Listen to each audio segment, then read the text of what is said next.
जगाच्या पाठीवरची सर्वात मोठी लोकशाही हा भारतवर्ष आहे आणि अखंड भारताला दिशा देण्याचं काम या संसदीय लोकशाहीमध्ये केलं जातं। संसद एक इमारत नसून आपल्या सर्वांच्या विचारांचं मंदिर आहे आणि एखादी संस्था चालवायचं झालं तर त्याला कुठले उद्देश असले पाहिजे, कशा पद्धतीने चालवलं पाहिजे। संसद जरी एक इमारत असेल तर त्याचा खरा आत्मा आणि गाभा कशामध्ये असेल तर आपल्या निर्माण केलेल्या संविधानामध्ये तो गाभा आहे। डॉक्टर बाबासाहेब आंबेडकरांनी जे संविधान भारत देशाला दिलं त्या संविधानाच्या माध्यमातून हा देश त्या ठिकाणी पुढे चालत असतो। आज मला मनापासूनचा आनंद आहे की जिजाऊ बाल विकास मंदिर मसले यांच्या वतीनं आज हा कार्यक्रम संसदीय लोकशाही लहान मुलांच्या पर्यंत जाऊन पोहोचावी आणि मसले गावामध्ये हा या ठिकाणी वेगळ्या पद्धतीचा प्रयोग आपल्या सर्वांच्या वतीने या ठिकाणी करण्यात येतोय। याचे संकल्पक आणि ज्यांनी हा कार्यक्रमाला मला या ठिकाणी निमंत्रित केलं ते आदरणीय संजय पाटील सर, माझ्याबरोबर आलेले उद्योगपती सन्माननीय किरणजी पाटील, सर्वच गावातील सरपंच, उपसरपंच, गावातील सर्व मीनाक्षीताई, मीनाक्षी पाटीलताई, मीनाक्षी कुंभोजीताई, आदरणीय हेडेकर साहेब, सन्माननीय कुमारजी गोठावळे साहेब, सर्व गावातील ग्रामस्थ बंधू आणि भगिनी, खरं तर 2 मिनिटं मला आवाज झाला ह्या मुलांचा ऐकल्यानंतर संसदेत बसतोय की काय, आणि मला सांगितलं पाहिजे की चिमुकल्यांच्या मध्ये असणारा आत्मविश्वास, त्यांची प्रश्नांची मांडणी, विरोधी पक्ष तर अगदी धारेवर धरतो आणि जसं एखादा प्रश्न एकदम धारदार असेल तसं पाठीमागनं समर्थनही मिळतं।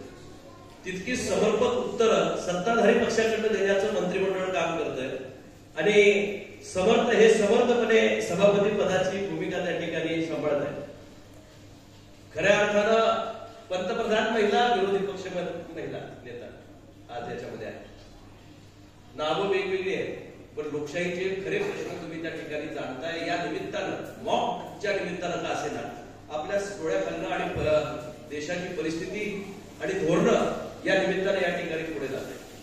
मला मनापासूनचा आनंद आहे की आज ज्याला आपण मला निमंत्रित केलंय या संसदेचा सदस्य म्हणून काम करण्याची संधी आपल्या, अजून तुम्हाला मताचा अधिकार नाही पण तुमच्या वाडवडिलांच्या मतामुळे मला त्या ठिकाणी मिळाली आणि तुमचे जे प्रश्न आता तुम्ही जसे संसदेमध्ये मांडताय तेच प्रश्न आम्ही तिथे मांडण्याचा प्रयत्न तुमच्याच पद्धतीने त्या ठिकाणी करतो। उत्तर अपेक्षित असणारे प्रत्येक वेळा येतातच असं नाही, पण सरकारला जागरूक करणं, त्या दिशेने या ठिकाणी पुढे नेणं ही आम्हा सर्वांची या ठिकाणी जबाबदारी असते। सत्ताधारी पक्ष असेल किंवा विरोधी पक्ष असतील हे दोन्ही जनतेतनं निवडून गेलेल्या बाजू आहेत आणि एखाद्याला काम करण्याची संधी सत्ता पक्ष म्हणून मिळते आणि एखादा विरोधी पक्ष म्हणून मिळते।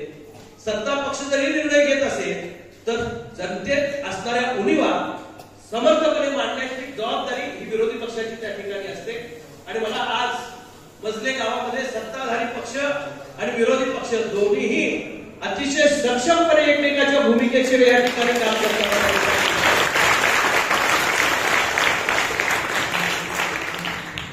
आता आपण 18व्या लोकसभेची वाटचाल त्या ठिकाणी चालतो। देशाला एकूण 18 वेळा संसदीय लोकशाहीच्या माध्यमातून गव्हर्नमेंट प्राप्त झालं। मी ज्या कुटुंबात जन्माला आलो आपल्याला मला सांगायला अभिमान वाटतो की आपल्या ह्या जिल्ह्यातून 18 पैकी 12 लोकसभेच्या इलेक्शन या कुटुंबाला आमच्या त्या ठिकाणी लढल्या आणि त्यापैकी 9 वेळा संसदीय लोकशाहीनं आम्हाला त्या ठिकाणी तिथपर्यंत तुमचा आवाज मांडण्याची संधी त्या ठिकाणी मिळाली।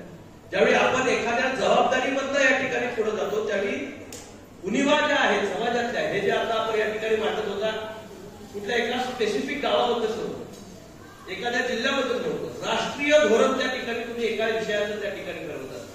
काश्मीर पासून कन्याकुमारी पर्यंत, डिफेन्स पासून टुरिझम पर्यंत असणाऱ्या नौदलापासून ते पाणी पुरवठ्यापर्यंत सगळ्या विषयांचा स्पर्श त्या ठिकाणी तुमच्या या संसदेमध्ये त्या ठिकाणी होतो आणि बजेटचं काय झालं याचीही माहिती आपण उपलब्ध करतो, बजेट कसं उपलब्ध झालं याचीही माहिती करतो, एक्झिक्युशन काय होतं आणि एक्झिक्युशन मध्ये त्रुटी काय आहे याचीही माहिती आपण संसदेच्या माध्यमातून त्या ठिकाणी देतो।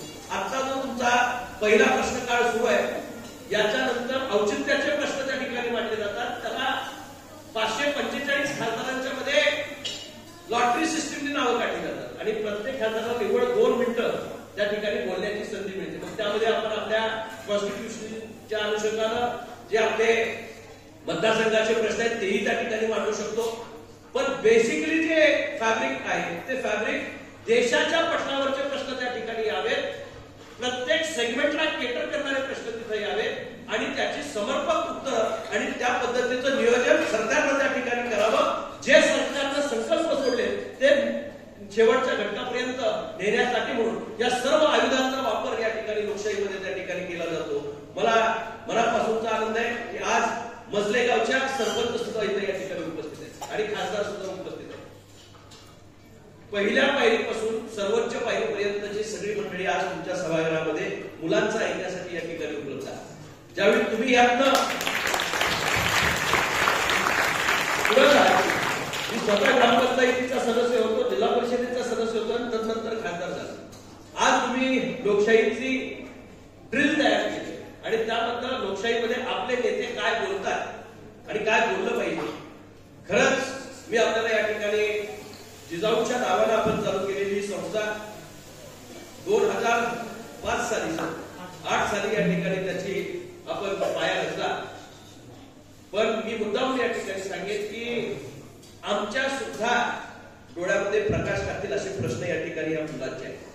ते जे या ठिकाणी बोलतात ते निवड पाठांतर नाही, त्याच्या पाठीमागचा अभ्यास आहे. आणि लोकशाहीमधल्या उणीवा मी शिक्षक वर्गाचं सुद्धा या ठिकाणी अभिनंदन करेन की तुम्ही मुलांच्या कर्मी योग्य दिशा कशी देशाला मिळेल याचं ट्रेनिंग तुम्ही आजपासून या ठिकाणी तयार करता. मला तुझ्या आल्यानंतर सर आपण सांगितलं की IAS IPS स्पर्धा परीक्षेमध्ये मुलं उत्तीर्ण व्हावेत याच्यासाठी आपण एक अकॅडमी केली आणि त्यातनं खूप चांगल्या पद्धतीचं प्रशिक्षण मुलांना आपण त्या ठिकाणी देत आहे. अधिकारी चांगले व्हायचे झाले तर त्याच्यासाठीचं ट्रेनिंग आहे. लोकप्रतिनिधी चांगला होण्यासाठीचं ट्रेनिंगच नाही. आणि आज जे तुम्ही या ठिकाणी करताय हे नुसतं अधिकारी तयार करण्याचं ट्रेनिंग नाही. उद्याचा भारत देशाचा पंतप्रधान कदाचित या मंत्रिमंडळामध्ये बसलेला असेल आणि एक सर्वोच्च स्थानावर जाणारी व्यक्ती स्वतःच्या आत्मविश्वासानं, मुलगा असू दे किंवा मुलगी असू दे, स्वतःच्या आत्मविश्वासानं आपण काम करत राहिलं तर लोक आपल्याला पुढे नेतात आणि कुठल्याही क्षितिजावर तुम्ही त्या ठिकाणी जाऊन पोहोचू शकता.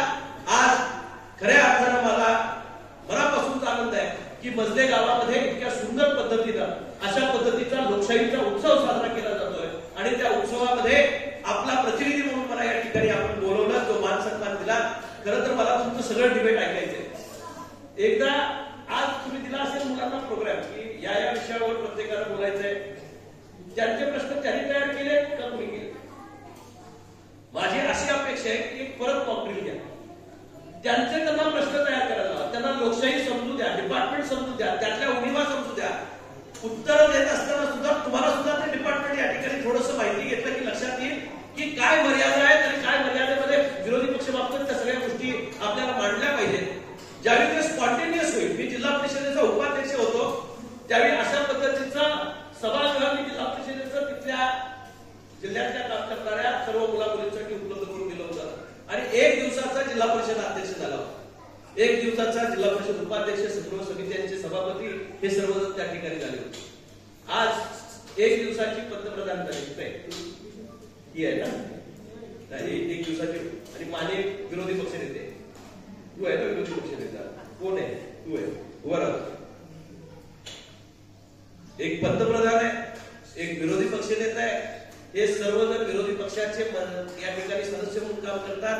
प्रत्येक जण कुठल्या ना कुठल्या विभागाचा त्या ठिकाणी मंत्री म्हणून काम करतो.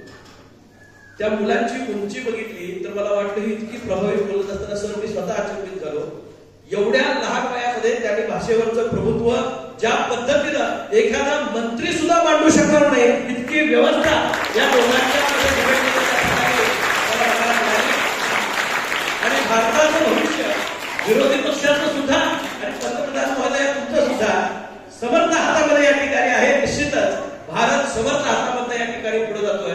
मी दोन्ही पक्षांना, सत्ताधारी पक्ष आणि विरोधी पक्ष, ज्या देशातली सत्ताधारी पक्ष विरोधकांचं ऐकून घेतो आणि त्यातलं योग्य मार्गक्रमण करतो, तो अतिशय उत्तम पद्धतीनं देश चालत असतो.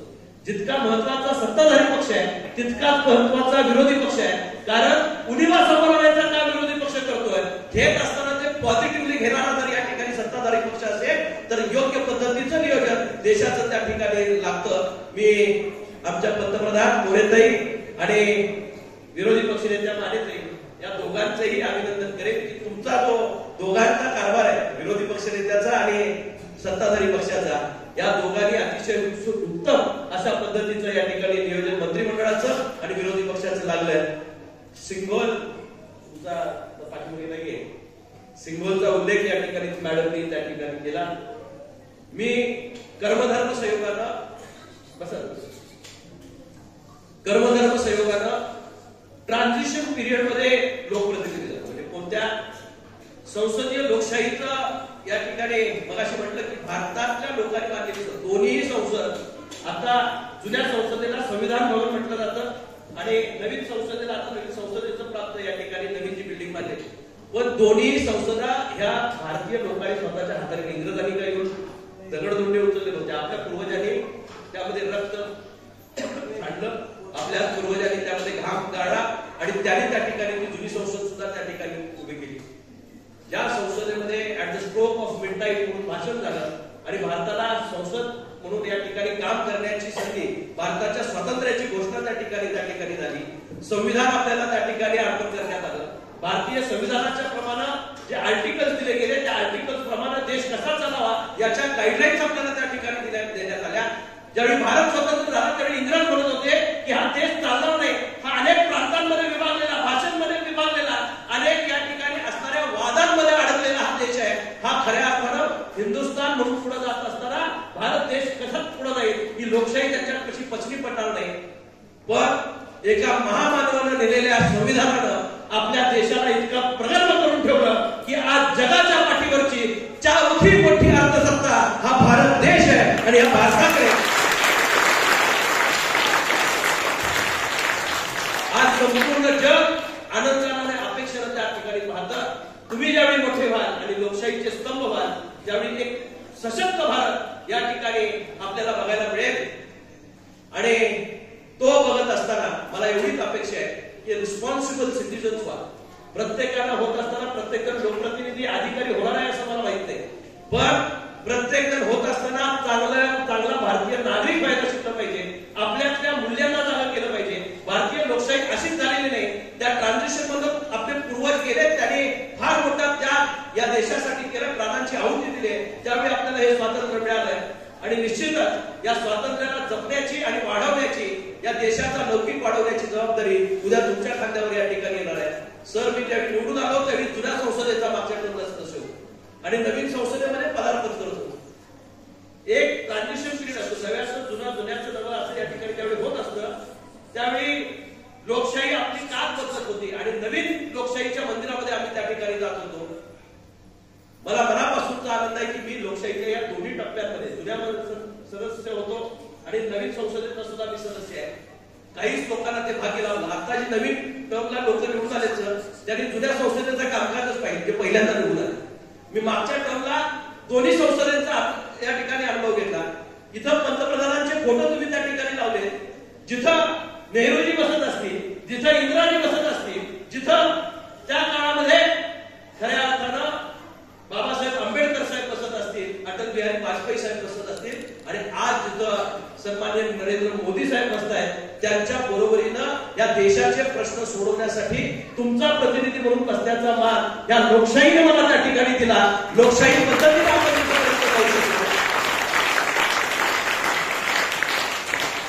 तो मान नुसता मानासाठी नसतो, तो कामासाठी असतो.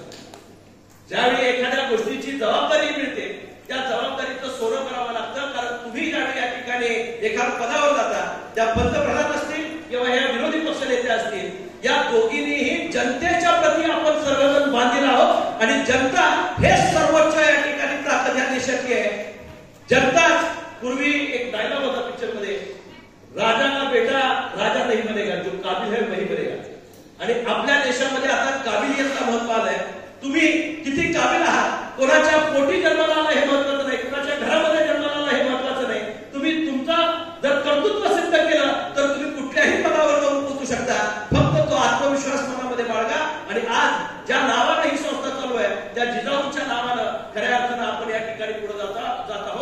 मी मनापासून, माझी तब्येत बरी नव्हती, मी सरांना खरं तर येताना सांगत होतो की थोडं लवकर आवरूया.